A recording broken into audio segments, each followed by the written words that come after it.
खबरें जो हमें सीधा जोड़ती हैं आपसे, जिनका आपकी जिंदगी पर होता है सीधा असर। खबर का मतलब है एक भरोसा, और आपका भरोसा है हमारी जिम्मेदारी। ATL टीवी, भरोसा अलवर का। नमस्कार, आप देख रहे हैं ATL न्यूज और आपके साथ मैं हूं रविंद्र तिवारी। पेश है आज की हेडलाइंस।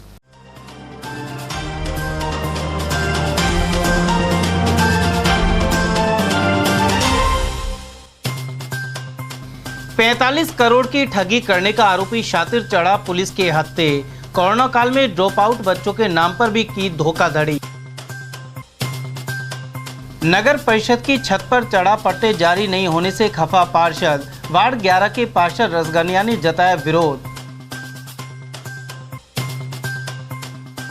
शराबी पति ने पत्नी को मारपीट कर किया गंभीर रूप से घायल। भिवाड़ी का है मामला।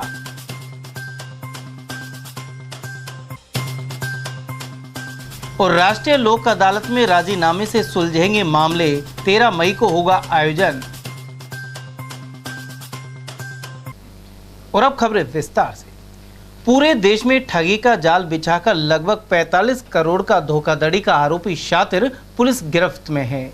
वह चेक बाउंस होने के मामले में पेशी के लिए अलवर आया था। पता लगने पर धोखाधड़ी के शिकार पीड़ित कोर्ट पहुंच गए और उनकी शिकायत पर एसपी ने कार्रवाई के निर्देश दिए। इसके बाद सिक्किम के मूल निवासी इस आरोपी को पूछताछ के लिए सदर थाने ले जाया गया। देश भर में करीब 45 करोड़ की धोखाधड़ी करने का आरोपी शातिर आखिर पुलिस के हत्थे चढ़ गया है। आरोपी रणजीत सिक्किम निवासी है। उसने कोरोना काल में ड्रॉप आउट हुए बच्चों को पढ़ाने के नाम पर केवल राजस्थान में ही करीब 5.5 करोड़ का फ्रॉड किया है। इसके तहत प्रदेश के करीब 70,000 परिवारों से धोखाधड़ी की गई। इनसे बच्चों के रजिस्ट्रेशन के नाम पर प्रति बच्चे के लिए 120 रुपए फीस और 500 रुपए टीचर रजिस्ट्रेशन के नाम पर वसूले गए। आरोपी रणजीत ने लक्ष्मी महिला मंडल के साथ मिलकर समझौते के तहत कार्य किया, लेकिन बाद में यह आरोपी अलवर स्थित कार्यालय को बंद कर फरार हो गया। वहीं चेक बाउंस होने के एक मामले में दोषी पाए जाने पर उसे सोमवार को कोर्ट लाया गया। इसी दौरान यहां पीड़ित लोग भी पहुंच गए और उन्होंने पुलिस अधीक्षक को मामले से अवगत कराया। इसके बाद आरोपी को पूछताछ के लिए सदर थाने ले जाया गया। आरोप है कि उसने देश भर में करीब 45 करोड़ का फ्रॉड किया है। त्रिपुरा, उड़ीसा, मध्य प्रदेश, उत्तर प्रदेश, मुंबई और कर्नाटक आदि कई राज्यों में रणजीत ने कंपनियां खोलकर जाल बिछा रखा था। उधर पीड़ित पक्ष से जुड़ी निशा ढाका ने बताया कि रणजीत के पेशी पर आने की सूचना पर वे कोर्ट पहुंचे और पुलिस अधीक्षक से मुलाकात की। इसके बाद आरोपी को पूछताछ के लिए सदर थाने भेजा गया है। इस कश्मीर का है, उड़ीसा, त्रिपुरा, उत्तराखंड, यूपी, एमपी, उसके अलावा गुजरात और साउथ के ये अपने आप आए हुए हैं। इसमें ये काफी बड़ा फ्रॉड है। इन्होंने सब जगह इसी स्कीम के अंदर काम किया है। सब लोगों से काम करा के और उसके बाद उनके पैसे रिटर्न नहीं किए हैं।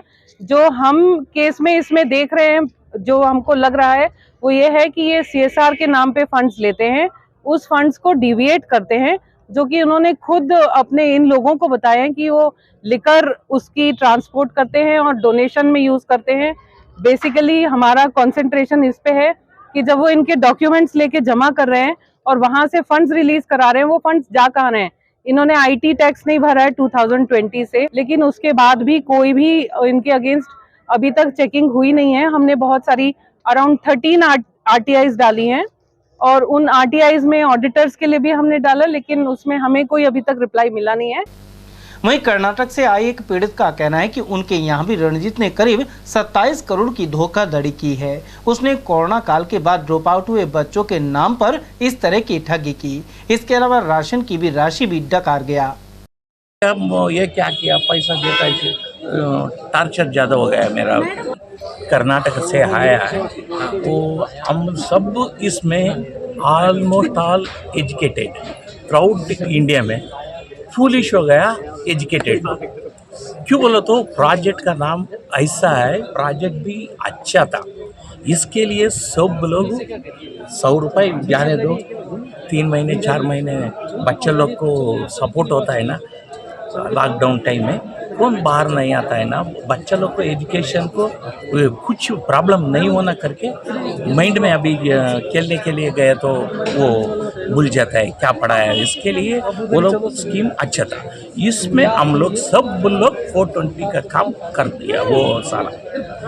वो इसके लिए सब लोग क्या हुआ, ऑलमोस्ट ऑल सब एजुकेटेड का क्यों बोलो नाम अच्छा है। मैं क्या किया इसके लिए बहुत अच्छा प्रोजेक्ट करके साउथ इंडिया में कम से कम 20 टन एक लोड 12 व्हीलर लारी में रेशन लेके आता था। रेशन लेके बच्चा लोग को लॉकडाउन टाइम में रेशन सप्लाई किया, उसका थोड़ा प्रोग्राम उधर उधर बन के वो कैसा भी वो में भी हम लोग खर्चा किया साउथ में। तमिलनाडु वाला किया है, कर्नाटका क्या हो गया, बाद में आंध्रा का हो गया, सब कुछ जगह में हो गया, पांडिचेरी में बड़ा बड़ा प्रोग्राम हो गया।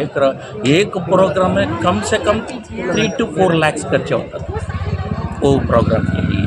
तो हम लोग क्या करता था, वो तो रेशन अच्छा काम है करके अब किधर तो हम लोग स्पॉन्सर लेके सब लोग को रेशन फूड सप्लाई करता था। वो फूड वो यूट्यूब में डाला है, वो हमारा गोडन है यूट्यूब में, उसका यूट्यूब में डालते हैं तो मेरा गोडन का है वो, मेरा रेशन है। इसमें टोटल कितने का ठगी और क्या कम से कम 4-5 लारी 12 व्हीलर का। अच्छा, तो मैं दिया, वो फ्री में दिया, पैसा मैं नहीं लिया, अच्छा था काम कर ये लोग के। वहीं करौली से आए मदन मोहन भारद्वाज का कहना था कि इस व्यक्ति ने कई कर्मचारी नियुक्त कर बच्चों के रजिस्ट्रेशन और शुल्क वसूली की जिम्मेदारी दी थी। हालांकि 6 माह तक कर्मचारियों को भुगतान नहीं दिया गया। एक्चुअली क्या था जी कि हमारे साथ जो है करीब ये मान लो साल भर पहले एक फ्रॉड हुआ था राजस्थान में। वो फ्रॉड ये हुआ था कि TDPI नाम से एक संस्था है जिसने लक्ष्मी महिला मंडल ट्रस्ट के साथ टाई अप किया, एक समझौता किया। उसमें ये कहा गया था कि आप लोग यहाँ जो कोरोना में जो लोग पढ़ नहीं पाए हैं, जो गरीब बच्चे हैं, उनको आपको बच्चों को पढ़ाना है और इसके एवज में बच्चों से 120 रुपये फीस लेनी है और टीचर को 500 रुपये रजिस्ट्रेशन करवाने हैं। उसके बाद हम आपको 5000 रुपये मंथली देंगे। उनके ऊपर उन्होंने एक ब्लॉक कोऑर्डिनेटर लगाया हुआ था जिसको 13,000 रुपये सैलरी देने के लिए कहा था और ब्लॉक कोऑर्डिनेटर से कहा कि आपको टीचर लगाना है। उनके ऊपर एक DC लगाया होता है जो डिस्ट्रिक्ट कोऑर्डिनेटर कहते हैं और उसके ऊपर एक RM लगाया हुआ था रीजन का। इस तरह इन्होंने एक ढांचा तैयार किया और उसके तहत इन्होंने सारे डॉक्यूमेंट्स जो लीगल डॉक्यूमेंट्स बताए गए हमको और जो भी हमको दिखाया गया वो ऐसा दिखाया गया कि वास्तव में ये गवर्नमेंट की एक योजना है जिसमें ये NGO काम कर रहा है और इसके थ्रू बहुत सारे बच्चों का भविष्य सुधरेगा। इससे बहुत सारे जो बेरोजगार थे और इन्होंने स्पेशली महिलाओं के लिए उसको प्रोजेक्ट को दिया था, महिला या विधवा महिलाएं उनको आप प्रायोरिटी दें और उनको ही लगवाएं, जिससे इन्होंने फिर करीब 6 महीने तक काम करवाया और ना तो उनको पेमेंट दिया और उनके 2900 रुपये जो थे, मतलब 20 बच्चे पढ़ाने थे एक महिला को, तो 120 के हिसाब से तो 2400 तो वो हो गए थे और उसके अलावा 500 रुपये उस टीचर से लिए थे। तो 2900 रुपये प्रत्येक टीचर से इन्होंने कलेक्ट किए और वो पैसा भी नहीं दिया। लगभग ये मान लो राजस्थान से 6.25 करोड़ लोग जो है रुपए का उन्होंने फ्रॉड किया और 4,500 टीचर लगाए और उन 4,500 टीचरों के 20 बच्चे थे, आप सोचिए। और उन गरीब महिलाएं, गरीब विधवाओं के साथ ये स्थिति हो गई, वो पॉइजन खाने को तैयार हो गई, वो मरने को तैयार हो गई। और खासकर जो ब्लॉक कोऑर्डिनेटर थे, जो ब्लॉक को संभाल रहे थे, उनके ऊपर भी मारधाड़ हुई, वो आत्महत्या के लिए उतारू हो गए। उसके बाद हम ये फ्रॉड का पता तब चला, ये बार बार कह रहा था मैं पेमेंट डाल रहा हूँ, मैं पेमेंट डाल रहा हूँ। जो 5 महीने निकल गए उसके डेट पर डेट, तो 1 सितंबर को हमको ये पता चला इन्होंने सेंटर बंद करवा दिया, सेंटर बंद कर दो। उसके बाद हमको ये पता चला कि ये तो फ्रॉड है, सेंटर बंद करवा रहा है, पेमेंट आया नहीं है। ऐसी स्थिति में फिर जो है इन्होंने, हमने जब यहाँ आए मालाखेड़ा तो हमको ये पता चला ये सारे गायब हो गए, सेंटर को बंद कर भाग गए। तब हमने पहले तो SP साहब को 2 बार एक ज्ञापन दिए, अलवर में आके मालाखेड़ा भी गए हम। मालाखेड़ा पुलिस ने हमारी कोई FIR दर्ज नहीं की। उसके बाद में फिर हमने यहाँ एक वकील साहब थे हेमराज जी, उनको हमने किया साहब आप हमारी हेल्प करो, आप जो भी फीस है हम देंगे। तो उन्होंने अब परसों जाके या बड़ी मुश्किल सदर थाने में अख्तरी के नाम से एक FIR दर्ज करवाई है। उसमें जो है ये कह रहे हैं कि साहब हम अब अरेस्ट नहीं कर सकते, ये नहीं कर सकते, जब वास्तविकता में यह है कि इसमें इतने लोगों का भविष्य खराब हुआ है। यहाँ तक कि मैं ये जानता हूँ कि ये राजस्थान का बहुत बड़ा एक फ्रॉड हुआ है। हमने तो 420 का केस किया था यहाँ, जबकि इसके ऊपर और अदर स्टेटों में भी केस किए हुए हैं। जम्मू कश्मीर है, MP है, गुजरात है, इधर कर्नाटका साइड है, इधर भी बहुत सारे केस हुए इस व्यक्ति के ऊपर। और ये एक समाज के लिए एक बहुत हानिकारक व्यक्ति मानता हूँ मैं तो, कम से कम मेरी सोच में। ये इसका नाम रंजीत है, इसकी टोटल फर्जी आइडिया है, कम से कम 50 इसके पास फर्जी आइडिया है, जहां तक हमको लगता है। क्योंकि हमारे पास जो इनके डॉक्यूमेंट्स थे वो सारे फर्जी निकले थे। यहाँ तक कि जयपुर में इनका ऑफिस फर्जी, दिल्ली में ऑफिस फर्जी निकला था। और ये राज्यपाल से यहाँ सम्मानित हुए राजस्थान में, इसलिए हमको ये विश्वास हो गया कि जो राज्यपाल जिसको सम्मानित कर रहा है इसका मतलब बहुत अच्छी स्कीम होगी। और उसके आधार में हम आगे, इन्होंने जो सारी फोटो लगाई राज्यपाल के साथ थी, एक हमारी जो डिप्टी थी सीओ थी, एक मैम मीणा, मेरे को नाम ध्यान नहीं है, उनके साथ फोटो थी, अच्छे अच्छे प्रोग्राम किए, अच्छे अच्छे लीडरों के साथ फोटो थी। तो पब्लिक ये सोच रही है कि वास्तव में गवर्नमेंट का काम है। आज ये स्थिति थी कि ये दशरथ ने इसका एक चेक लगाया था, वो चेक बाउंस हो गया, तो 138 में जो निशा ढाका है उसके सानिध्य में ये आए थे यहाँ। जब हमको ये पता चला कि आज जो है रंजीत यहाँ आया हुआ है, तो हम सब डिस्ट्रिक्टों से, अलग अलग डिस्ट्रिक्टों के लोग हैं, सारे यहाँ आए, एकत्रित हुए और हमने सदर थाने में गए। वहाँ हमारी सुनवाई नहीं हुई तो हम एसपी साहब के पास गए। एसपी साहब ने हमारी सुनवाई करके और उनको पूछताछ के लिए जो है वो है पुखराज जी मीणा है SHO, उनको सदर थाना भेजा है। ये कार्रवाई हुई अब तक। उधर इस मामले में पुलिस अधीक्षक आनंद शर्मा से पूछा गया तो उनका कहना था कि मल्टीनेशनल कंपनी के शातिर ठग के विरुद्ध मामला इस्तगासे के जरिए एक दिन पहले ही दर्ज हुआ है।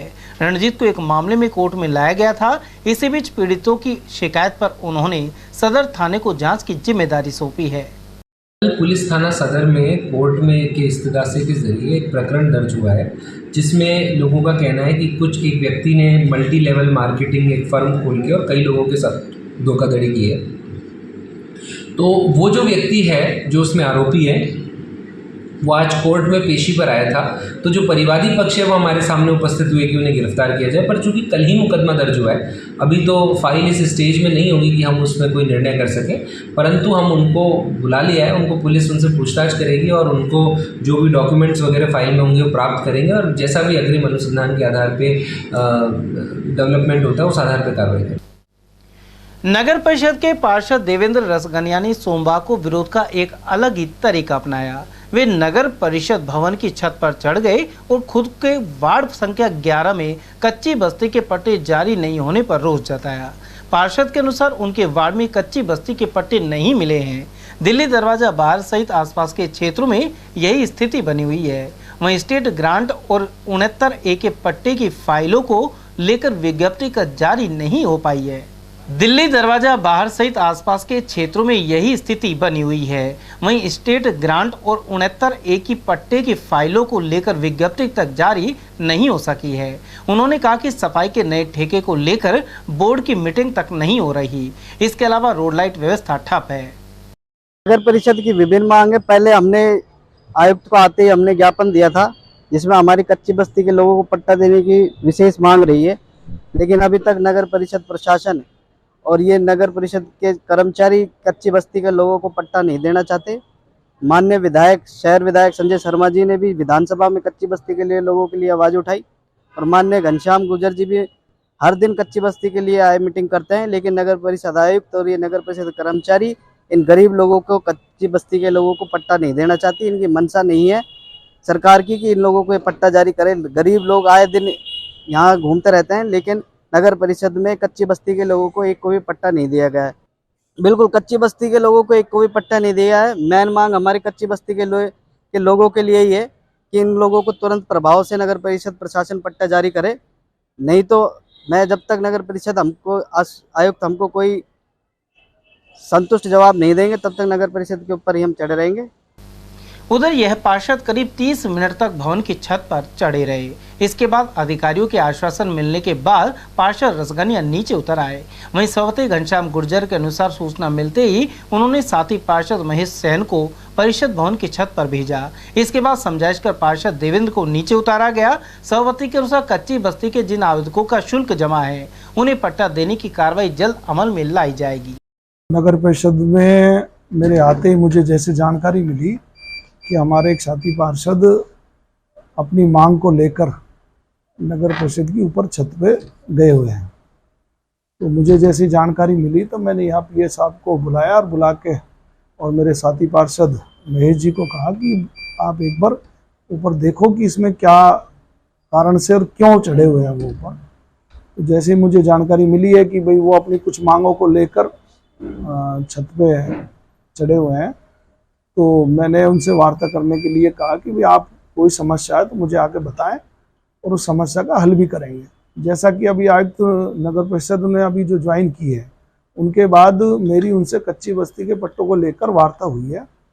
इससे पहले भी कच्ची बस्ती के पट्टों को लेकर कई बार मैं मीटिंग कर चुका हूँ, तो उन लोगों ने इसका हल नहीं निकाला था। लेकिन हम नगर परिषद आयुक्त ने जो पुराने मीटिंग की जो कार्रवाई थी जिसमें जिन कच्ची बस्तियों को डिनोटिफाइड करने की जो कार्रवाई जीएनओ के द्वारा और भी जो अधिकारियों के द्वारा की गई है, उसको आगे बढ़ाते हुए एक एम्पायर्ड मीटिंग बुलाकर उनको डिनोटिफाइड कर जो भी सरकार की जो उसमें दरें हैं, जो नियम हैं, उनके तहत उनको पट्टे जारी करने का जल्द से जल्द इस कार्य को आगे बढ़ाएं, ताकि वो जो कच्ची बस्ती में रहने वाले लोग हैं उन लोगों को पट्टे दिए जा सकते हैं। जैसा कि यहाँ जो रिपोर्ट उन्होंने पेश की है, उस रिपोर्ट में उन्होंने ये आधार बताया कि जो कच्ची बस्तियां पूर्व में घोषित थी, उनमें अब जो सुविधाएं, मूलभूत सुविधाएं हैं, वो उन कच्ची बस्तियों में उपलब्ध हो गई हैं।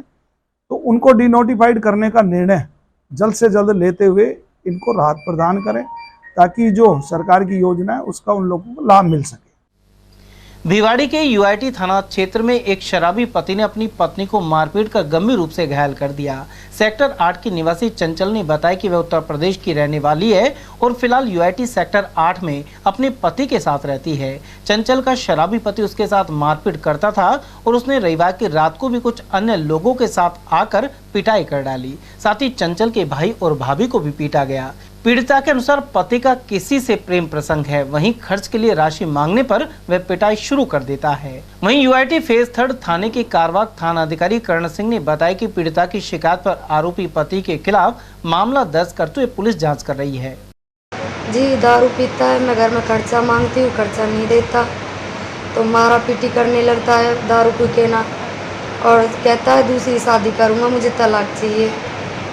तो कोई लड़की देख रखी है उसने, उसके ऊपर मुझे मारता पीटता है। ये मियाँ बीवी का वो पैसा नहीं देता खर्चा पानी। दो बच्चे इसके। आपने उनसे बात की क्या? बात करने ही तो आया था मैं। बात करनी आया बात तो करी नहीं है, इसकी औरत को भी मारा। 3-4 महीने से ज़्यादा प्रॉब्लम है जी। तो आपने उनको समझाया कई बार समझाया, उसकी समझ में नहीं आती, दारू पी के लड़ता है। अब रात को गुंडे लेके आया है जी, रात को गुंडे लेके आया और उन्होंने आते ही मतलब इस लड़की को, पहले इस लड़की को मारा, फिर लड़की की भाभी को मारा, फिर इसके भाई को मारा है, भाई को मारा। अलवर में 13 मई को राष्ट्रीय लोक अदालत का आयोजन होगा। विधिक सेवा प्राधिकरण सचिव के अनुसार इसे लेकर गाइडलाइन भी जारी की गई है। वहीं इसे लेकर काउंसलिंग की प्रक्रिया शुरू की गई है। लोक अदालत में राजस्व, बैंक संबंधी, उपभोक्ता मंच और बिजली पानी आदि प्रकरण रखे जाएंगे। आगामी राष्ट्रीय लोक अदालत 13 मई को आने वाली है। तो लोक अदालत में अलवर जिले में समस्त न्यायालयों में, राजस्व न्यायालयों में और जितने भी अन्य ट्रिब्यूनल्स हैं उनमें जोर शोर से तैयारियां हैं। उम्मीद है कि इस बार राष्ट्रीय लोक अदालत में हम 1 लाख से ऊपर का आंकड़ा पहुंचाएंगे और लोक अदालत का सबको सफल बनाएंगे। लोक अदालत में सभी तरह के वो मामले जिनमें राजीनामा हो सकता है, चाहे वो राजस्व मामले हों, चाहे वे फौजदारी मामले हों अथवा सिविल न्यायालयों में लंबित मामले हों, वो सारे पेंडिंग मामले, साथ ही साथ वो प्री लिटिगेशन मामले जो अभी आज तक कोर्ट में केस के रूप में नहीं आए हैं परंतु जिनमें भविष्य में कोर्ट में केस के रूप में आने की संभावना है, वो सारे मामले जिनमें बैंकों के, पानी के, बिजली के या अन्य किसी विभाग से संबंधित कोई भी शिकायत गृह कर से संबंधित हो या यूआईटी से संबंधित कोई भी विवाद हो, ऐसे मामलों को भी प्री लिटिगेशन के रूप में इस कार्यालय में पेश किया जा सकता है प्रार्थना पत्र, और उन प्रार्थना पत्रों को हम लोक अदालत में लेकर प्री लिटिगेशन मामले के रूप में उनका निस्तारण करेंगे। बैंकों के मामलों में हमें आशातीत सफलता प्राप्त होती है और बैंकों के गत लोक अदालतों में भी हमने बहुत अच्छे केसेस का निपटारा किया है। नगर परिषद से संबंधित गृह कर के मामले, यूडी टैक्स से संबंधित मामले, बीएसएनएल से संबंधित मामले, इन सब का भी लोक अदालतों में गत लोक अदालत में भी बहुत अच्छा निस्तारण रहा है और आशा है कि इस लोक अदालत में भी अच्छा निस्तारण रहेगा। मेरी अलवर की आम जनता से अपील है कि उनके जो भी विषय जिन्हें उन्हें लगता है कि उनके अधिकारों का हनन हो रहा है कहीं, उससे संबंधित वो प्री लिटिगेशन के लिए अपना मामला इस कार्यालय में या जहां पर भी निवास करते हैं उस तालुका में पेश कर सकते हैं। तालुका अध्यक्ष के समक्ष इसी प्रकार सुनवाई होगी। भूगोर और दादर के बीच रेलवे ट्रैक पर रानीखेत एक्सप्रेस ट्रेन की चपेट में आने से 50 वर्षीय व्यक्ति की दर्दनाक मौत हो गई। आरपीएफ और सदर थाना पुलिस द्वारा शव को सामान्य चिकित्सालय लाया गया। एएसआई अशोक कुमार ने बताया कि कोई दस्तावेज नहीं मिलने के चलते शिनाख्त में परेशानी हो रही है। ये अपने अलवर से महुआ के बीच में सूचना मिली थी, एक व्यक्ति ट्रेन से कट गया है। जिस सूचना पर वहां जाकर देखा तो रेलवे ट्रैक नंबर 80/5 और 80/11 के बीच में एक व्यक्ति ट्रेन से कटा हुआ था। बिल्कुल उसका छत था, बीच में से बिल्कुल कटा हुआ है, जिसकी शिनाख्त नहीं हो पा रही है। कितनी उम्र लग रही है? लगभग 50 के आसपास। कौन सी ट्रेन से कटा है? ये रानीखेत जो अपने काठगोदाम से जैसलमेर को जाती है, रानीखेत ट्रेन, उससे कटा है। शिनाख्त में इसके अभी कोई ऐसा जेब में कोई सामान नहीं मिला और इसने एक शिव शंकर भगवान का लॉकेट जरूर पहन रखा है। पैंट काले रंग की है, बिल्कुल फटी हुई है और शर्ट भी हल्की हल्की सी व्हाइट है। डॉक्यूमेंट नहीं है कोई डॉक्यूमेंट्स इस पे अभी शिनाख्त के प्रयास किए जाएंगे। भाजपा ने एक बार फिर कांग्रेस के उस ऐलान की आलोचना की है जिसमें कर्नाटक में बजरंग दल पर प्रतिबंध की बात कही गई थी। पार्टी के जिला महामंत्री पवन जैन के अनुसार ऐसे रवैये के कारण कर्नाटक में कांग्रेस चुनाव हारेगी, साथ ही बहुमत के साथ भाजपा सरकार बनाएगी। उन्होंने बताया कि पहले कांग्रेस ने भगवान राम को ताले में रखने का काम किया, अब बजरंग बली के नाम से बने संगठन बजरंग दल को बैन करने की बात कर रहे हैं। इसे किसी भी सूरत में बर्दाश्त नहीं किया जाएगा। कर्नाटक के चुनाव में जिस तरह इन्होंने अभद्र भाषाओं का प्रयोग किया, पहले आदरणीय प्रधानमंत्री जी को जहरीला सांप कहते हुए इन्होंने उनको टारगेट किया और चुनाव घोषणा पत्र में इन्होंने मांग नहीं की। इन्होंने अपने चुनाव घोषणा पत्र में ये तथ्य दिया है कि हम पीएफआई की तरह बजरंग दल को भी बैन करेंगे यदि हम सत्ता में आते हैं। तो पहली बात तो कि पीएफआई जैसे संगठन से बजरंग दल की तुलना करना इनके लिए अपने आप में एक आत्महत्या करने के बराबर है। भगवान राम को ताले में जिन्होंने रखा वो बजरंग बली को जय बोलने वालों को भी ताले में बंद करना चाहती है। ये यहाँ की जनता, यहाँ की आम जनता ये स्वीकार नहीं करेगी। 85% कमीशन और 100% हिंदुत्व के खिलाफ कांग्रेस पार्टी का एक टारगेट रहता है जो हमेशा से रहा है और ये केवल तुष्टीकरण की नीति या इसको यूँ भी कह सकते हैं कि वो पीएफआई की सफाई के लिए, कि पीएफआई की तुष्टीकरण के लिए उसकी तुलना बजरंग दल से कर रही है। निश्चित रूप से आने वाली 10 मई को कर्नाटक की जनता बजरंग बली की जय बोलकर कमल के फूल का बटन दबाएगी और भारतीय जनता पार्टी प्रचंड बहुमत से वहाँ सरकार बनाएगी। ग्राम रामपुरा पाटन में ग्रामीण शिवशंकर की हत्या के मामले में आरोपी पकड़े नहीं गए हैं। ऐसे में असंतुष्ट ग्रामीण एसपी कार्यालय पहुंचे। उन्होंने बताया कि 20 मार्च को घटना की रिपोर्ट खेड़ली थाने में दर्ज करवाई गई थी, लेकिन 15 दिन के आश्वासन के बावजूद आरोपी पकड़े नहीं गए हैं। इसके अलावा मृतक के आश्रितों को कोई आर्थिक सहायता भी नहीं दी गई है। 20/3 को शिवशंकर शर्मा की हत्या हो गई थी, उसकी हमने रिपोर्ट उसी दिन दर्ज करा दी थी। इसके संबंध में हम कई बार एसपी से मिले, एसएचओ से मिले थे, डीएसपी से मिले थे, एसडीओ साहब से मिले। हर बार हमको आश्वासन दिया गया और वो आज तक कोई मुलजिम को पकड़ा नहीं गया है और उसमें कोई किसी को दोषी मान ही नहीं रहे अभी वो। बार बार मिलने के बावजूद भी वो कोई कार्रवाई नहीं कर रहे हैं। इसके लिए हम एसपी साहब से मिलने आए और हम ये चाहते हैं कि इसकी जाँच किसी दूसरे अधिकारी को दी जाए, निष्पक्ष अधिकारी को, जो कटुमठ क्षेत्र विधानसभा क्षेत्र से बाहर का कोई अधिकारी हो। इसीलिए मिलने आए हैं। जिन लोगों को हमने नाम बताया उनसे तो पूछताछ करते नहीं और जो दोषी भी नहीं है, जो हमारे परिवार के, उनको 2-5 दिन तक उन्होंने रखा है और जब किसी को तो 8 घंटे में ये कह दिया कि भाई इसका कोई दोष नहीं है। वीर शिरोमणि महाराणा प्रताप की जयंती पर 21 मई को रैली निकलेगी। अलवर शहर विधायक संजय शर्मा द्वारा इस रैली के पोस्टर का विमोचन किया गया। इस रैली को सर्व समाज और युवाओं द्वारा आयोजित किया जा रहा है। रैली 21 मई को भगवान परशुराम चौराहे से रवाना होकर मोती डूंगरी महाराणा प्रताप स्थल तक जाएगी। 22 मई को श्रद्धेय महाराणा प्रताप जी की जयंती के पावन पर्व पर सर्व समाज अलवर द्वारा एक विशाल रैली का आयोजन 21 तारीख को किया जा रहा है। यह रैली श्री परशुराम सर्किल से रवाना होकर के शहर के विभिन्न मार्गों से गुजरते हुए मोती डोंगरी स्थित जो महाराणा प्रताप जी की प्रतिमा का प्रस्तावित स्थल है वहां जाके समाप्त होगी। आपके माध्यम से अलवर शहर के सभी निवासियों से, अलवर ज़िले के सभी निवासियों से मेरा करबद्ध निवेदन है कि इस रैली में आकर के महाराणा प्रताप को श्रद्धा सुमन भी अर्पित करें, साथ ही साथ आपकी एकता और आपकी ताकत के बल पर ये रैली सफल होगी। इसलिए मेरा पुनः आग्रह है कि इस रैली में आकर के इस रैली को सफल बनाएं। उधर इस मौके पर जितेंद्र राठौड़, पंडित जले सिंह, देवेंद्र सिंह, नरेंद्र नरूका, विजय राजपूत, अशोक छिपी और सुनील आदि मौजूद रहे। अलावड़ा में शराब के नशे में एक व्यक्ति की कीटनाशक दवा का सेवन करने से जान चली गई। सामान्य चिकित्सालय में पुलिस ने उसका पोस्टमार्टम कराया है। मृतक रामचंद्र मीणा की आयु 65 वर्ष थी।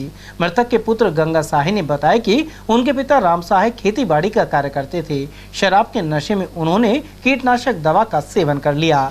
अचेत हालत में राम साही को जिला अस्पताल ले जाया गया, जहाँ डॉक्टरों ने उसे मृत घोषित कर दिया। शराब पीता था। कितनी उम्र है? क्या नाम है? राम कुमार। कौन सा गांव है? अलावड़ा। अलावड़ा थाना? अलावड़ा थाना राजगढ़। तो फिर क्या खा लिया इसने बाद में? हमने देखा नहीं। ये बताइए कोई दवाई घर पे जाएगी मुझे नहीं हवा। गेहूं में डालने वाली दवा। नशे में गलती से। शादीशुदा है? कितनी उम्र है? 65 साल।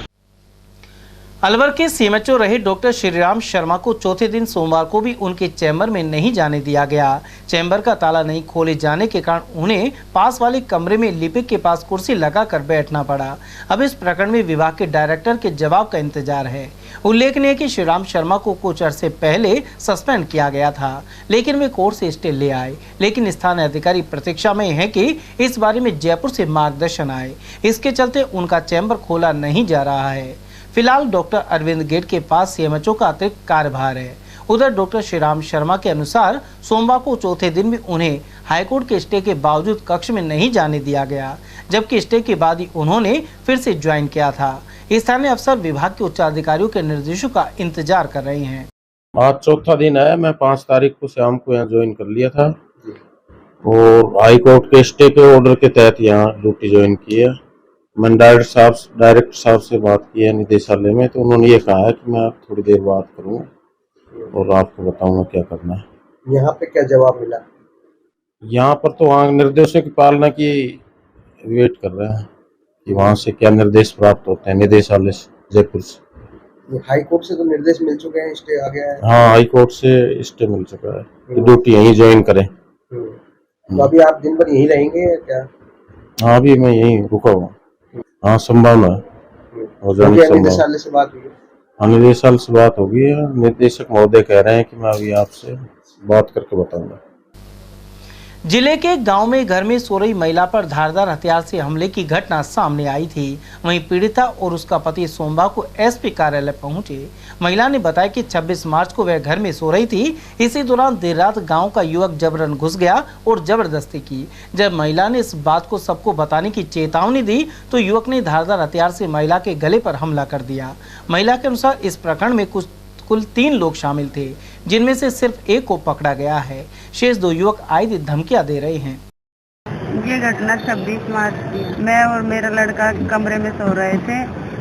रात की करीब 2-2:30 बजे मेरे गेट बजे। मैंने गेट खोला तो मैंने सोचा कि मेरा बच्चा है। बगल वाले कमरे में मेरा बच्चा और मेरी सास सो रही थी। मैंने सोचा वो है, तो मैंने गेट खोला। गेट खोलते ही मैंने देखा कि राहुल नाम का लड़का वहाँ पे आया और उसने चेहरा बांध रखा था और उसने गेट के धक्का मारा और अंदर आ गया। और अंदर आके मेरे साथ में गलत काम किया। पहले तो मेरा हाथ मुंह बांधे, फिर चिल्लाने लगी तो मुझे चिल्लाने नहीं दिया उसने। और फिर अंदर से गेट बंद करके मेरे साथ में गलत करने लगा। फिर गलत करने के बाद भी मैं चिल्लाई तो मुझे चिल्लाने नहीं दिया। फिर भी मैं चिल्लाई तो फिर मेरे साथ में गलत किया। मेरे कपड़े फाड़ दिए और फिर मेरे साथ में खाट पे उठा रहा था, पटक रहा था मुझको। और फिर मेरा बच्चा देख रहा था तो बच्चा तो चुप हो गया।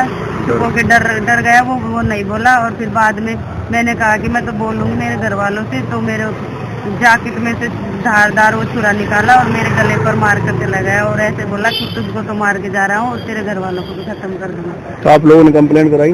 कंप्लेंट करवाई थी हमने। हम पहला थाना में भी गए थे, राजगढ़ भी जाके आए थे और अलवर भी 2 बार आ गए और जयपुर तक भी जाए हैं हम। और कोई सुनवाई नहीं कर रहे हमारी। तब किन से मिलने आए आप?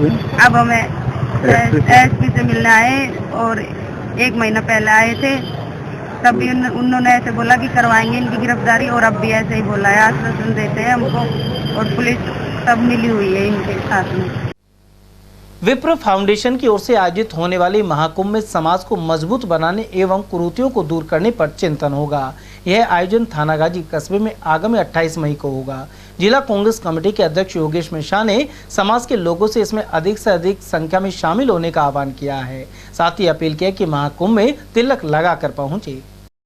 विप्र फाउंडेशन द्वारा थानागाजी में आने वाली 28 मई को विप्र महाकुंभ का आयोजन किया जा रहा है।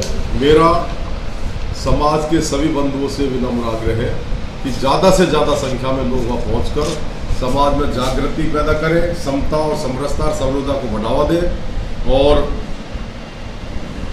एक विवेकानंद जी का स्लोगन है कि शिक्षित बनो, संस्कारित बनो, और जब तक आप अपने लक्ष्य की प्राप्ति नहीं कर लो, जब तक रुको मत, उस काम के पीछे लगे रहो। और समाज के सभी लोगों से मेरा एक विनम्र आग्रह और है कि ब्राह्मण होने के साथ साथ ब्राह्मण दिखो भी।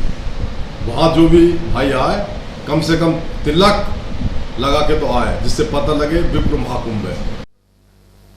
जाटो महासभा द्वारा सामूहिक विवाह सम्मेलन आयोजित किया जाएगा। रविवार को खुदनपुर स्थित कार्यालय पर बैठक के दौरान यह निर्णय लिया गया। साथ ही अन्य मुद्दों पर चर्चा की गई। जिलाध्यक्ष कुंदन लाल जाटव ने बताया कि द्वितीय सामूहिक विवाह सम्मेलन में 21 जोड़ों की शादी करवाई जाएगी। साथ ही जाटो समाज को बालिका छात्रावास के लिए रियायती दरों पर जमीन उपलब्ध करवाने की मांग की गई है। इसके अलावा कार्यकारिणी के विस्तार को लेकर भी चर्चा की जा रही है।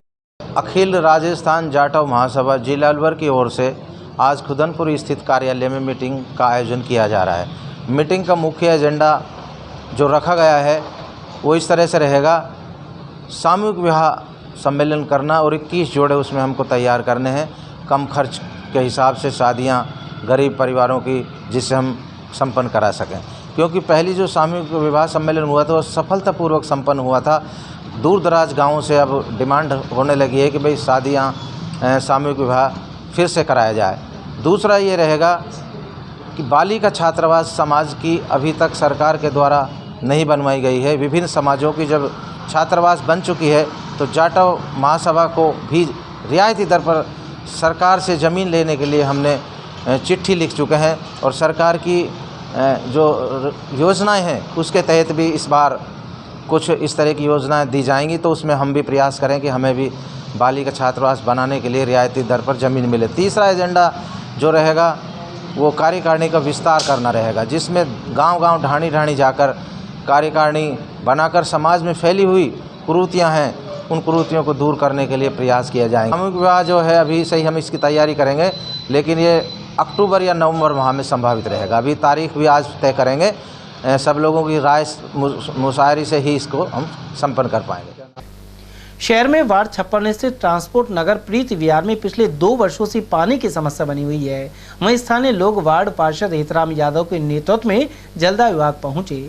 उन्होंने निराकरण की मांग उठाई। पार्षद सहित स्थानीय महिलाओं ने बताया कि उनके क्षेत्र में पिछले 2 वर्षों से पानी की समस्या बनी हुई है।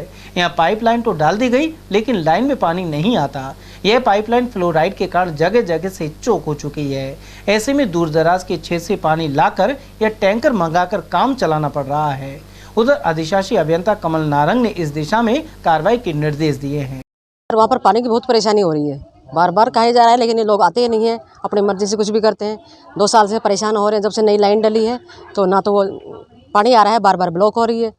इस चीज़ की परेशानी हम सब लोग हैं। अब की बार थोड़ा मौसम ठीक था तो थोड़ा पानी आ गया। अब आगे जो हालात ख़राब होंगे तो और बदतर हो जाएंगे। तो हमारी रिक्वेस्ट ये थी एक्शन साहब से, अगर वो आके ना और इस लाइन को थोड़ा मौका मुआयना करें, देखें, और अगर ये लाइन चेंज कर दे तो हमारी प्रॉब्लम सॉल्व हो जाएगी। कभी कभी टैंकर में मंगवाना पड़ता है, नहीं तो फिर वैसे भी एक दिन छोड़ के दिन पानी आ रहा है तो हालत तो ख़राब है ही। थोड़ी फैमिली छोटी है। हाँ, बाकी और कॉलोनी में बहुत बुरे हालात हैं। हाँ जी, सबको डलवाना पड़ रहा है जी। मेरे वार्ड की महिलाएँ 1/NEB प्रीति विहार ट्रांसपोर्ट नगर से, मेरे पास लगातार इनका फ़ोन आता है। पिछले साल भी मेरे इन दिनों में गर्मियों में लगातार समझ से ही बार फ़ोन आते थे, सर्दियों में भी फ़ोन आ रहे हैं। अब भाई साहब हमारे पानी नहीं आ रहा, तो कुछ हिस्से में हमने लाइन डलवाई और कुछ हिस्सा इनका छोड़ दिया गया। तो तो 200 मीटर इनकी लाइन नहीं डाली तो वो फ्लोराइड आगे जाके चौकिंग करता है, प्रेशर में जैसे पानी जाता है तो आगे रुक जाता है। रुकने के बाद अब इनकी समस्या है, करीबन 15 घरों में समस्या है। मैं लगातार संबंधित अधिकारियों को अवगत करा रहा हूँ, पत्र भी दे रहा हूँ। अब भी महिलाएँ अब भी हमने पत्र दिया है। तो एक्शन साहब से महोदय से मेरा यही निवेदन है कि उसमें सड़क का काम राजस्थान हाउसिंग बोर्ड की तरफ से भी चल रहा है। तो मैं ये निवेदन कर रहा साहब, इससे पहले आप उसमें 200 मीटर जो लाइन है उसको नई चेंज कर दे, क्योंकि और तो कर ही दी और वो पुरानी छोड़ दी, वहाँ चौकिंग जाके रुक जाती है। बार बार उस पीरियड में सड़क बनने के बाद अपन खोदेंगे तो नुकसान होगा। कितने दिनों से, कितने सालों से? ये लगभग 1 साल से लगातार समस्या आ रही है, लेकिन बीच बीच में टुकड़ा जोड़ देते हैं, फ्लोराइड की चौकिंग निकाल देते हैं तो थोड़ी समस्या सॉल्व हो जाती है। अब इन्होंने ये संबंधित IN और JN को कहा है कि मौका मुआवना करके हम कार्रवाई करते हैं, आगे का आपकी पानी की समस्या सॉल्व कर देंगे। मैं निवेदन ये कर रहा कि साहब पानी की समस्या सॉल्व, लेकिन लाइन डाल दो तो बहुत बढ़िया, क्योंकि कुछ लाइन रहेगी बस। वो शिक्षा विभाग की ओर से कक्षा 9 और 11 की पूरक परीक्षाएं सोमवार से शुरू हो गई हैं। यशवंत उच्च माध्यमिक विद्यालय के प्राचार्य डॉक्टर घनश्याम सैनी के अनुसार सत्र 2022-23 के 9वीं एवं 11वीं के परीक्षार्थियों का परिणाम 2 मई को घोषित कर दिया गया था। इस एग्जाम के सप्लीमेंट्री विद्यार्थियों की परीक्षा 8 से 10 मई तक ली जाएगी। वहीं 12 मई को उनका परीक्षा परिणाम घोषित किया जाएगा। स्थानीय क्लास जो कक्षा 9 और 11 है, तो इस सत्र 22-23 की पूरक परीक्षाएं, जो छात्र अभी 2 तारीख को जो रिजल्ट था 2 मई को, उसमें जो पूरक आए, सप्लीमेंट्री आए, उनकी परीक्षा आज से शुरू हो गई है। आज, कल और परसों 3 दिन ये परीक्षा चलेगी। उसके बाद 12 तारीख को उनका पुनः परीक्षा परिणाम जारी किया जाएगा। समाचार में वक्त तो चला एक छोटे से ब्रेक का।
हीरे, सोने, चांदी के जेवरातों के विक्रेता दुर्गा प्रसाद सुनील दत्त ज्वेलर्स, बजाजा बाजार, Alwar.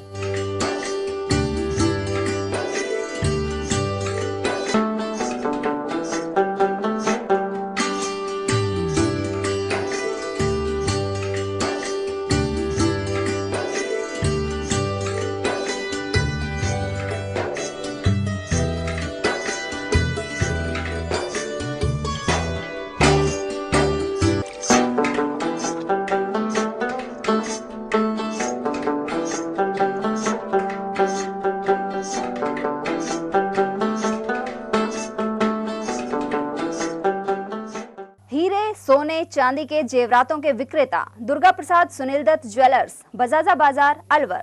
Phone number 0144233863 and 233863। Chandralok city Tijara में फिर से खुल गया है अपने नए रंग रूप और नए स्वाद के साथ hotel Chandralok and food plaza. अब आप उठा सकते हैं लजीज व्यंजनों का स्वाद। South Indian foods, dosa, idli, Chinese foods, chowmein, Manchurian, spring roll व स्टार्टर में चिली पनीर, पंजाबी खाना, छोले भटूरे, स्पेशल थाली, आइसक्रीम एवं शेक्स और इतना ही नहीं, बच्चों के खेलने के लिए झूले और पार्क, शादी, बर्थडे पार्टी, एनिवर्सरी के फंक्शन के लिए AC banquet hall, stage, sofa, शानदार काउंटर सहित व गार्डन, पार्किंग सुविधा और ठहरने के लिए लग्जरी रूम, इवेंट और केटरिंग, वो भी किफायती दामों में उपलब्ध है। तो आकर लजीज खाने का स्वाद उठाएं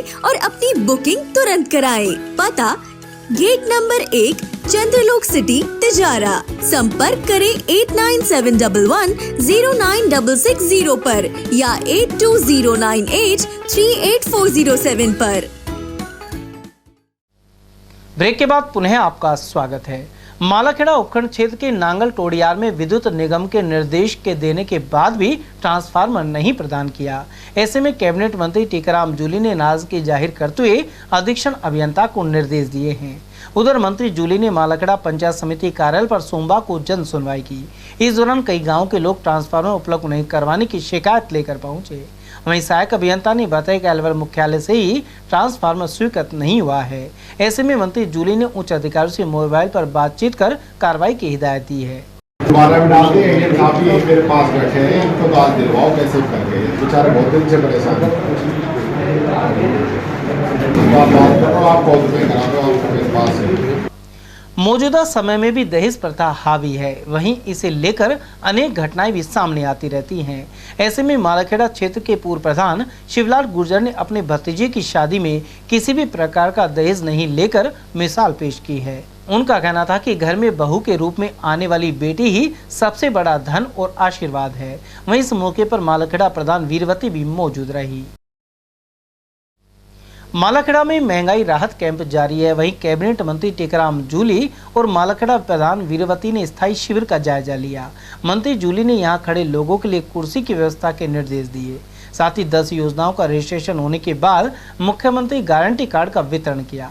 देखिए, माननीय मुख्यमंत्री जी ने महंगाई से राहत दिलाने के लिए महंगाई राहत कैंप शुरू किए हैं और राजस्थान पूरे देश के अंदर पहला ऐसा राज्य बना है जिसके अंदर इस प्रकार से जनता को राहत दी जा रही है। कई लोग तो कहते हैं, हमें ऐसा लग रहा है जैसे कि अशोक गहलोत भी हमारे परिवार के एक सदस्य के रूप में कमा के इस परिवार को दे रहा है, क्योंकि घर की बिजली फ्री, कुएं की बिजली फ्री, 125 दिन का मनरेगा, 500 में सिलेंडर, 1000 रुपये पेंशन, उसमें भी हर साल 15% की वृद्धि, 25 लाख तक का इलाज और 10 लाख रुपए तक का एक्सीडेंटल क्लेम और ऊपर से पशुओं का भी बीमा।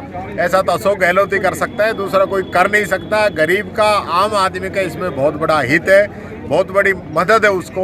और राशन किट भी उसके अंदर सरकार दे रही है, तेल है, दाल है, चीनी है, नमक है, मसाले हैं। तो एक प्रकार से मैं समझता हूँ आम जन को बहुत बड़ी राहत इससे मिल रही है और जनता अशोक गहलोत का धन्यवाद। उधर इस मौके पर कांग्रेस ब्लॉक अध्यक्ष सावित्री मीणा, विकास अधिकारी सतीश कुमार, सहायक अभियंता अशोक कुमार और उप सरपंच शिवचरण बलाई आदि मौजूद रहे। 25 लाख का स्वास्थ्य बीमा है, 10 लाख की दुर्घटना बीमा। हमारे मुख्यमंत्री अशोक गहलोत ने ये गरीबों के लिए जो चलाया है और उनकी जो मदद की है, ऐसा काम हमारे राजस्थान सरकार कर रही है और गरीबों को यहाँ कैंप में बहुत राहत मिल रही है और सुविधा मिल रही है। अलवर ग्रामीण विधानसभा क्षेत्र के एमएलए एवं कैबिनेट मंत्री टीकाराम जूली के अनुसार शिक्षा, चिकित्सा और मूलभूत सुविधाओं के लिए 4 साल में अभूतपूर्व कार्य हुए हैं, जबकि भाजपा सांसद और इस क्षेत्र के पूर्व विधायक कार्य करने के बजाय सिर्फ आरोप लगा रहे हैं। मंत्री जूली सोमवार को मीडिया से बातचीत कर रहे थे। उन्होंने बताया कि भाजपा सांसद ने 4 साल में पहली बार मालाखेड़ा क्षेत्र में दौरा किया है। इसके अलावा विकास के लिए बजट देने के नाम पर वे भ्रमित कर रहे हैं। प्रत्यक्ष को प्रमाण की जरूरत नहीं है। आप हल्दीना रोड जाके देख लें, आप गरवाजी रोड जाके देख लें, आप नटनी का 12 से 12 बड़कोल की सड़क पे आप जाके देख लें, 40 गांवों को जोड़ने वाली मिसिंग लिंक सड़कों पे जाके देख लें। और अभी जो मैंने तकरीबन 65 सड़कें अलग अलग स्कीमों के अंदर गाँव से गाँव को जोड़ने वाली मंजूर कराए हैं, उनकी प्रक्रिया जाके देख लें। ये लोग झूठे हैं, झूठ बोलते हैं और मेरे पे आरोप लगा रहे मैंने काम नहीं कराया। अरे मैंने नहीं कराया तो तुमने कौन सा काम कराया था? जो काम हो रहे हैं सारे कांग्रेस सरकार कर रही है, अशोक गहलोत करा रही है। यहाँ पे तहसील बनी है, यहाँ पे पंचायत समिति बनी है। आज हमारी प्रधान आपके सामने मौजूद है, जो कि पंचायत समिति बनने के बाद में पहली प्रधान बनी है मालाखेड़ा की। आप तहसील जाके देख लीजिए पड़ोस में, आप यहाँ तहसील मैंने बनवाई है। एसडीएम 3 साल से यहाँ पे बैठ रहा है। यूनिवर्सिटी का काम यहाँ पे कंप्लीट हो चुका है। हॉस्पिटल 50 बेड का हो चुका है। एम्बुलेंस उसके अंदर आ चुकी है। रोगियों के लिए शेड यहाँ पे बन चुका है। पीछे अलग बैठने के लिए अलग वार्ड यहाँ पे बन चुका है। थाना 3 स्टार का हो चुका है। 3 स्टार का इंस्पेक्टर यहाँ पे लग चुका है। तो ये झूठ बोलने से कोई काम चलने वाला नहीं है। ये तो सारी चीज़ें जो प्रैक्टिकल है, जनता को दिख रही है, तो इनको नहीं दिख रही क्या? ये कोई ऐसा चश्मा बनवाए जो इनको सारी चीज़ नजर आए, इनको खुद का नजर नहीं आता। महात्मा गांधी रोजगार गारंटी योजना का बजट घट चुका है। इसके बावजूद ग्राम पंचायतों में स्वीकृत मनरेगा के कार्य में मुख्य रूप से जोड़, खुदाई, पाल निर्माण और ग्रेवल सड़क के कार्य प्रमुख रूप से किए जा रहे हैं। इसी कड़ी में खारेड़ा ग्राम पंचायत में 100 दिन पूर्ण होने पर 25 दिन का अतिरिक्त काम भी दिया जा रहा है। साथ ही जोड़ की खुदाई आदि के कार्य तेजी से जारी है। इस बारे में मैट लल्लूराम ने जानकारी प्रदान की। कैबिनेट मंत्री टीकाराम जूली ने सोमवार को मालाखेड़ा क्षेत्र में सघन दौरा किया। साथ ही महंगाई से राहत शिविर का लाभ उठाने को लेकर अपील की। रास्ते में मिलने वाले लोगों को भी उन्होंने योजनाओं के बारे में बताया। इसके अलावा पूछा कि किसी प्रकार का सुविधा शुल्क तो नहीं मांगा जा रहा। साथ ही रास्ते में मिली महिलाओं को मंत्री जूली ने मुख्यमंत्री की 10 कल्याणकारी योजनाओं के बारे में बताया। उधर इस दौरान मालाखेड़ा प्रधान वीरवती, कांग्रेस ब्लॉक अध्यक्ष सावित्री मीणा, ताहिर खान, बबलू कुमार और नरेंद्र कुमार आदि उपस्थित रहे। मालाखेड़ा पंचायत समिति में हमारे राजस्थान सरकार के मुख्यमंत्री जी पंचायत समिति पधारे और यहाँ उन्होंने सभी सदस्यों से बात की, जो भी समस्या थी गाँव की वो भी सुनी, उनकी समस्या का भी समाधान किया। उमरेण पंचायत समिति मुख्यालय पर स्थायी रूप से महंगाई राहत कैंप लगाया जा रहा है। इस दौरान बड़ी संख्या में लाभार्थियों की भीड़ रही। 2 महीने यह कैंप स्थायी रूप से जारी रहेगा। इस मौके पर ग्राम पंचायत पटवारी ने बताया कि यहां आने वाले लोगों के लिए बैठने, पेयजल और छांव का इंतजाम है। योजनाओं का लाभ लेने के लिए बड़ी संख्या में लोग पहुँच रहे हैं।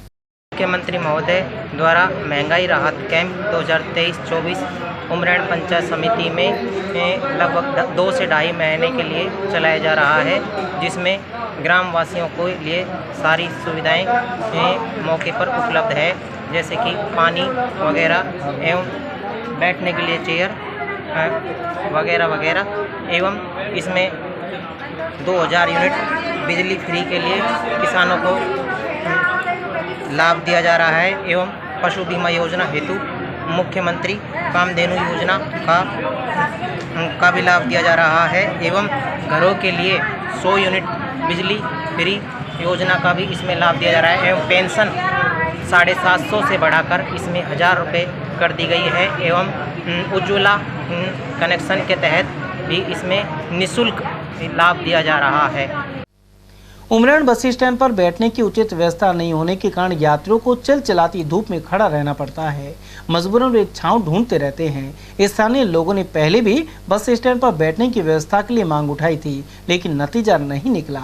उमरेण पंचायत समिति मुख्यालय भी बस स्टैंड के समीप है, लेकिन इस ओर कोई संबंधित विभाग ध्यान नहीं दे रहा। और वहीं अकबरपुर बस स्टैंड पर राजस्थान रोडवेज की बसें नहीं रुकने की वजह से यात्री परेशान हो रहे हैं। इसके अलावा कई बार बसों में सवारी अधिक होने की वजह से धक्का मुक्की का सामना करना पड़ता है। इन हालात में महिला सवारी को भारी परेशानी का सामना करना पड़ता है। बहुत सारी हो जाती है यहाँ पे, बस नहीं आती है। बस आती है जो कभी कभार आती है, वो भी 1-2 बहुत आती है। कभी आती है जब ये 2-3 एक साथ आती है, तो वहाँ बहुत सारी भीड़ है। तो इसको ध्यान में रखते हुए डिपो से हम ये कहेंगे, अब हम अवगत कराना चाहते हैं कि वो अकबरपुर नारायणपुर लोकल के लिए बसें और लगाएं। कब से खड़े हो आप यहाँ? मैं सुबह आज 8:30 बजे से खड़ा हूँ। तो एक साथ आई तीनों बसें? तीनों बसें एक साथ आई। उससे पहले कोई नहीं है, 8:30 बजे से पहले आई थी, उसके बाद कोई बसें नहीं। और जब भी रुकी नहीं थी वो चलती कोई बसें नहीं रुकी है।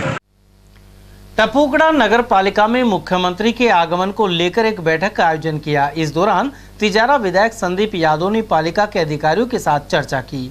वहीं टपुकड़ा दशहरा ग्राउंड में मुख्यमंत्री के आगमन के लिए हेलीपैड बनवाने एवं मंच के लिए सरकारी ग्राउंड को लेकर विचार विमर्श किया। वहीं इस मौके पर Bhiwadi BIDA CEO Rohitaj Singh Tomar, police अधीक्षक Anil Beniwal, additional SP Vipin Sharma, Tijara SDM Mahendra Singh Yadav, Tapukara तहसीलदार रेखा यादव आदि उपस्थित रहे। वहीं जानकारी के अनुसार 9 मई को सीएम टपुकड़ा नहीं आएंगे। अब उनका दौरा 12 मई को प्रस्तावित है। आशियाना टाउन RWA के अध्यक्ष अनिल कुमार सिंह को भाजपा शक्ति केंद्र प्रभारी बनाया गया है। वहीं अध्यक्ष अनिल सिंह ने कार्यक्रम में शपथ ग्रहण की।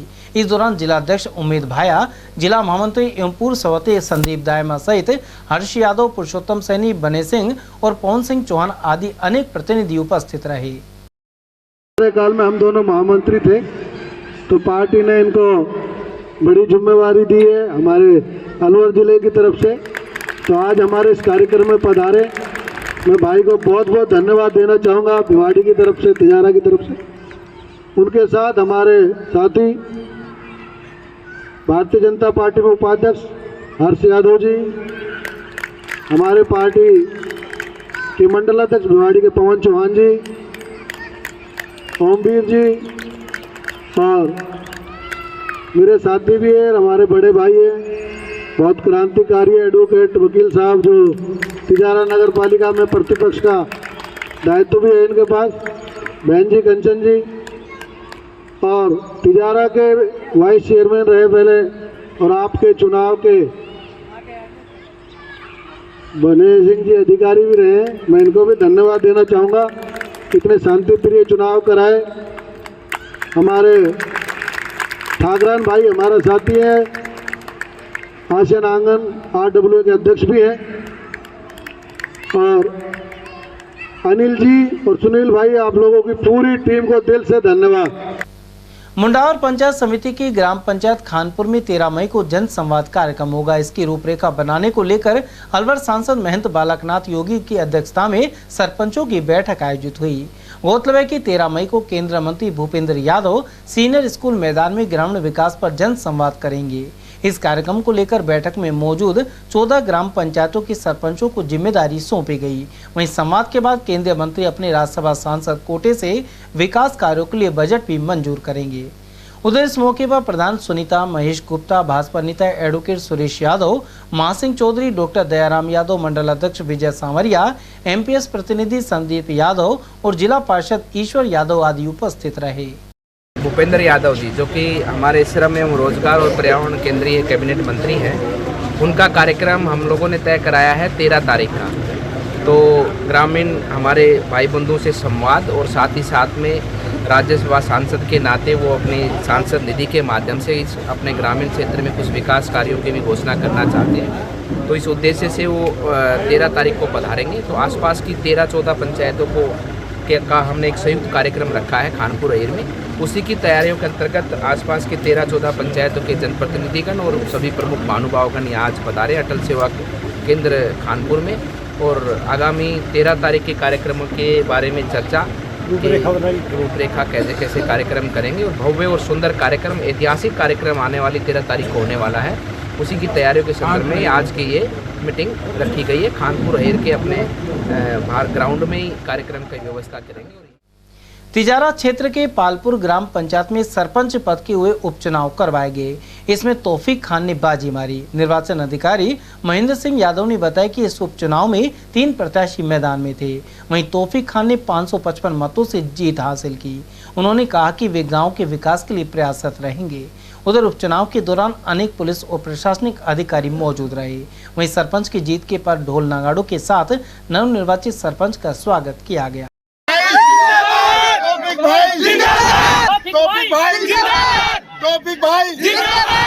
हमेशा तत्पर रहूंगा और उनके विकास के लिए अधिक से अधिक। महिला पहलवानों को न्याय दिलाने के लिए दिल्ली में जंतर मंतर पर महिलाओं का धरना जारी है। वहीं इस प्रकरण में किशनगढ़ में सोमवार को ज्ञापन दिए गए। साथ ही आरोपी भाजपा सांसद ब्रजभूषण सिंह की शीघ्र गिरफ्तारी करवाने की मांग उठाई गई। उपखंड अधिकारी गंगाधर मीणा को सर्व समाज के लोगों ने ज्ञापन सौंपा। सोमवार को कस्बे के तोप सर्किल से दर्जनों लोग नारेबाजी करते हुए उपखंड अधिकारी कार्यालय पहुंचे। गिरफ्तार करो, गिरफ्तार करो, गिरफ्तार करो, गिरफ्तार करो, गिरफ्तार करो, न्याय दो, न्याय दो, न्याय दो। की तरफ से दिल्ली जंतर मंतर पर बैठी हमारी महिला पहलवानों की तरफ से जो आह्वान किया गया था समर्थन के लिए, उसको देखते हुए क्षेत्र के इलाके के लोगों ने, सर्व समाज के लोगों ने उनको जल्द से जल्द न्याय दिलाया जाए और WFI के जो अध्यक्ष हैं ब्रजभूषण सिंह, उसको तुरंत गिरफ्तार किया जाए। और वो जबकि खुला घूम रहा है और रोज़ाना सोशल मीडिया पे और टीवी पे इंटरव्यू दे रहा है और उन बच्चों को सोशल मीडिया टीवी के माध्यम से बल्कि अपने घर में बैठा बैठा टॉर्चर और कर रहा है। इसलिए सरकार से हमारी मांग है कि ऐसे बाहुबली, ऐसे अपराधी को जल्द से जल्द गिरफ्तार किया जाए। ब्रजभूषण द्वारा जो हमारे भारतवर्ष के खिलाड़ी थे, महिला खिलाड़ियों के जो साथ जो दुर्व्यवहार किया गया है, उनके साथ जो 376 के जो केस हुए, उनके खिलाफ, ब्रजभूषण के खिलाफ हम लोग यहाँ इकट्ठे होकर ज्ञापन दे रहे हैं और उसमें ये मांग करते हैं कि इस तरह से अगर भारतीय खिलाड़ियों का अपमान हुआ तो फिर आप देखें कि देश किस दौर में गुजर रहा है। खासकर जब महिला खिलाड़ी जो भारत का सम्मान बढ़ाती हैं और उनके साथ ही अगर कोई बलात्कार जैसी केसेस आते हैं, घिनौना कृत्य होता है और अपराधी को जब FIR होने के बाद में और उसके खिलाफ ज्ञान नहीं लिया जाता, अनुसंधान नहीं किया जाता है, जेल में नहीं भेजा जाता है, तो उसके लिए सोचो कि देश स्थिति भारत की बहुत दयनीय हो चुकी है। की तरफ से राष्ट्रपति के नाम ज्ञापन सौंपा है। आज आप देख रहे हो लगातार 15 दिन से हमारी जो गौरवान्वित जो पहलवान है जो 15 दिन से जंतर मंतर पर बैठी हुई है, लेकिन कहीं भी उनको उम्मीद नहीं लग रही कि ये जो मोदी सरकार है ये एक तानाशाह सरकार है। इनके जो नारा था बेटी बचाओ बेटी पढ़ाओ, वो कहीं भी मैं ये दिख नहीं रहा कि भाई ये इस तरीके का माहौल। युवा मोर्चा रामगढ़ इकाई के नवनियुक्त अध्यक्ष हरवीर चौधरी का सोमवार को कस्बे में कई जगह स्वागत हुआ। उन्हें कार्यकर्ताओं ने दुपट्टा पहनाया। इस मौके पर पूर्व भाजपा मंडल अध्यक्ष गोविंद सैनी और आईटी सेल जिला प्रभारी दिनेश चौहान भी मौजूद रहे। अरविंद चौधरी ने आगामी विधानसभा चुनाव में भाजपा के प्रत्याशी के हक में एकजुट होने का आह्वान किया। इस मौके पर गोविंद सैनी, भगवान सैनी, दिनेश चौहान, राजकुमार कश्यप, धर्मेंद्र यादव और रविंद्र यादव आदि उपस्थित रहे। आज भाजपा के पूर्व मंडल अध्यक्ष भाई गोविंद सैनी के निवास स्थान पर युवा मोर्चा के नवनियुक्त मंडल अध्यक्ष भाई हरवीर चौधरी का सभी युवा साथियों ने पार्टी दुपट्टा पहनाकर स्वागत किया गया, जिसमें भगवान सैनी, दीपक मीणा, संदीप यादव, धर्मेंद्र यादव, आदित्य शर्मा और वीरेंद्र। रामगढ़ कस्बे में समाजसेवी सतपाल सारण के सानिध्य में बहादुरपुर रोड सहित कई जगह परिंदे लगाए गए। तेज गर्मी को देखते हुए यह कदम उठाया गया है। इस दौरान भाजपा आईटी सेल मीडिया प्रभारी दिनेश चौहान, अरविंद सारण, त्रिलोक सिंह, रोहतास शर्मा और गगनदीप सिंह आदि मौजूद रहे। वहीं रोजाना परिंदों में पानी भरने का संकल्प लिया गया। पेड़ों पर परिंदे लगाए तथा मैं सभी भाइयों से निवेदन करना चाहता हूं कि अपने घर की छत पर, पेड़ पर परिंदे की व्यवस्था करें ताकि इन पंछियों के लिए पानी की व्यवस्था ठीक तरह हो सके। शिक्षाविद आशुतोष झालानी महुआ के ग्राम मंडावर पहुंचे। उन्होंने संकल्प क्लासेस के बच्चों के बीच पहुंचकर शिक्षा के बारे में चर्चा की। साथ ही बालिकाओं को मां भगवती का स्वरूप बताते हुए उनके चरण स्पर्श किए। इसके अलावा बालक बालिकाओं को वाटर बोतल एवं बैग भेंट किए। युवराज सिंह को श्री राजपूत करणी सेना दौसा का जिला अध्यक्ष बनाया गया है। वहीं उनका साफा पहनाकर अभिनंदन किया गया। वहीं युवराज सिंह ने राष्ट्रीय पदाधिकारियों का आभार जताया, साथ ही दायित्व को पूरी जिम्मेदारी से निभाने की बात कही।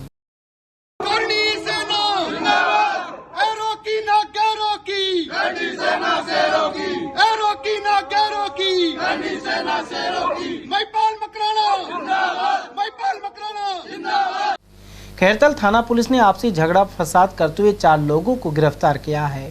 थाना अधिकारी अंकेश कुमार ने बताया कि नंगला डूंगर गांव में यह लोग झगड़े कर रहे थे। ऐसे में सखी मोहम्मद, उमरदीन, सफीक और सत्तार को धारा 151 के तहत गिरफ्तार किया गया है। हरसोली और अजरका के मध्य रेल मार्ग पर 55 वर्षीय व्यक्ति की ट्रेन की चपेट में आने से मौत हो गई। थाना अधिकारी अंकेश कुमार ने बताया कि रविवार शाम यह हादसा हुआ है। रानीखेत एक्सप्रेस से यहां एक व्यक्ति कट गया। इसके बाद पुलिस मौके पर पहुंची और शव को खैरतल सैटेलाइट अस्पताल की मोर्चरी में रखवाया गया।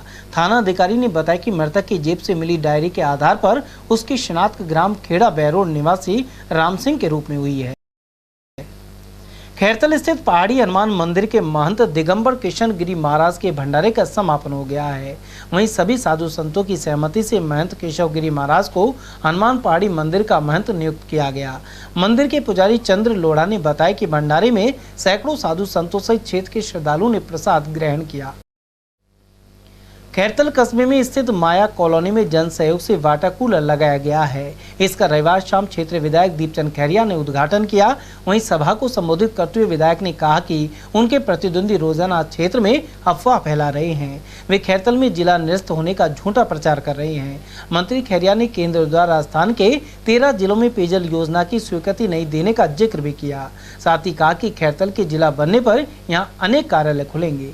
उधर इस मौके पर वरिष्ठ कांग्रेस नेता शिवचरण गुप्ता, पूर्व प्रधान ओम प्रकाश रोगा, सरपंच घनश्याम और जीतू रोगा ने भी विचार रखे, जबकि मंच संचालन जाजन मुलानी ने किया। इस अवसर पर मिस्त्री मार्केट यूनियन के विधायक का सावा बांध कर स्वागत किया। पानी रहता है, उसमें अगर ये कमी आती है तो निश्चित तौर से बहुत सी बीमारियां भी पैदा होती हैं। ये भी हमारे यहाँ का पानी का इतिहास एक बहुत बिगड़ा हुआ इतिहास लगभग 60 तक कितने 54 का कितने करोड़ की चाहिए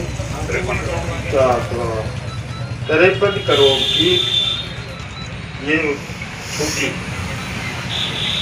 अब मेरे से तो ये जबान खाली करके करवाना चाहते हो, लेकिन ये कहिए कि इतनी तगड़ी झलक होने के बाद भी हमारे यहाँ विशेष तौर से ज़्यादा काम नहीं हो पाया।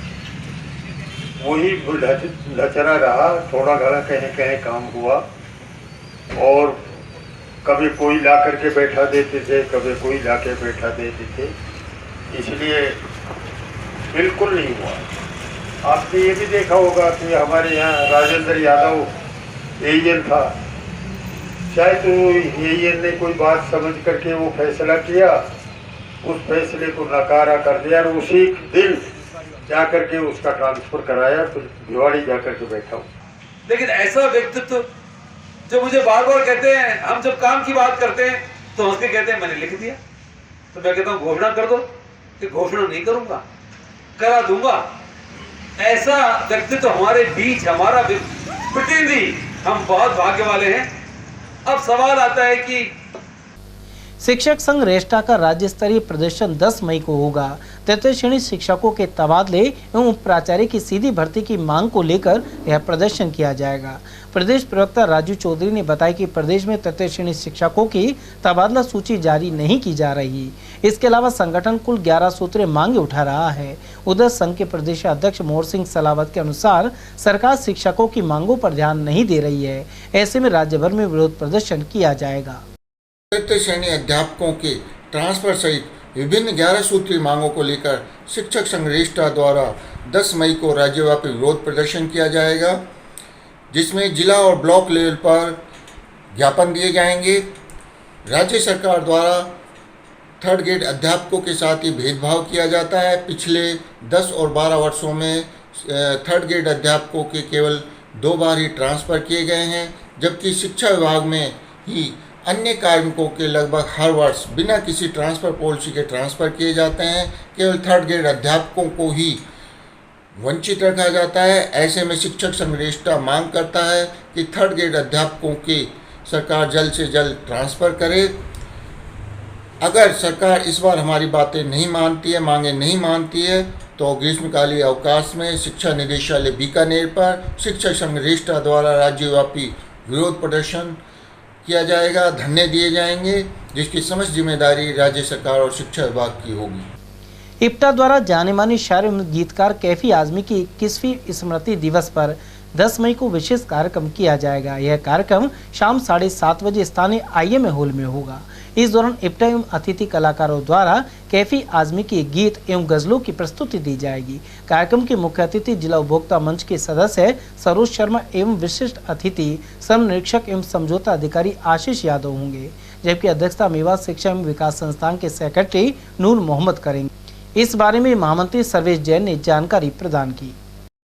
भारतीय जननाट्य संघ इप्टा अलवर द्वारा जाने माने शायर, गीतकार, पद्मश्री एवं राष्ट्रीय अध्यक्ष भारतीय जननाट्य संघ के कैफी आजमी की इस 21वें स्मृति दिवस पर दिनांक 10 मई 2023 बुधवार को स्थानीय IMA हॉल राजीव गांधी चिकित्सालय परिसर के अंदर अल्फाज़े कैफ़ी के तहत एक गीत और गज़लों की संध्या होगी, जिसके अंतर्गत इप्टा और अतिथि कलाकारों द्वारा कैफी आजमी के गीत और गज़लों की प्रस्तुति दी जाएगी। जिले के थानागाजी राजकीय PG कॉलेज में फर्जी परीक्षार्थी मिला है। यहां विकास नाम छात्र को एग्जाम देना था, लेकिन उसने अपनी जगह छोटेलाल मीणा को परीक्षा देने भेज दिया। जानकारी के अनुसार कॉलेज में सुबह की पारी में अर्थशास्त्र का प्रथम प्रश्न पत्र हो रहा था। इसी दौरान यह जानकारी सामने आई। इसके बाद केंद्र प्रभारी ने पुलिस को मौके पर बुलाया। चलते चलते एक बार फिर से नजर डालेंगे आज की हेडलाइंस पर।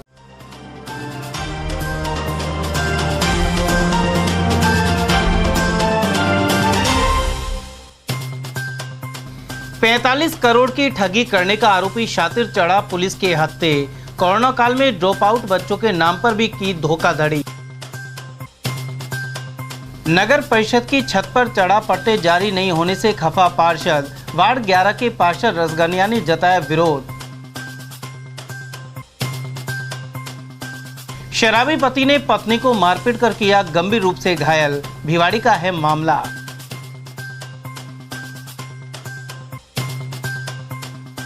और राष्ट्रीय लोक अदालत में राजीनामे से सुलझेंगे मामले। 13 मई को होगा आयोजन।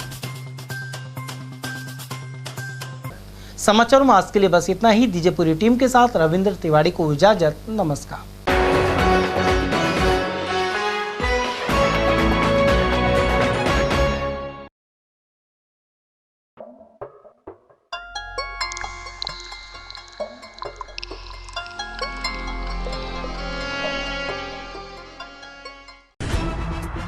खबरें जो हमें सीधा जोड़ती हैं आपसे, जिनका आपकी जिंदगी पर होता है सीधा असर। खबर का मतलब है एक भरोसा, और आपका भरोसा है हमारी जिम्मेदारी। ATL TV, भरोसा अलवर का।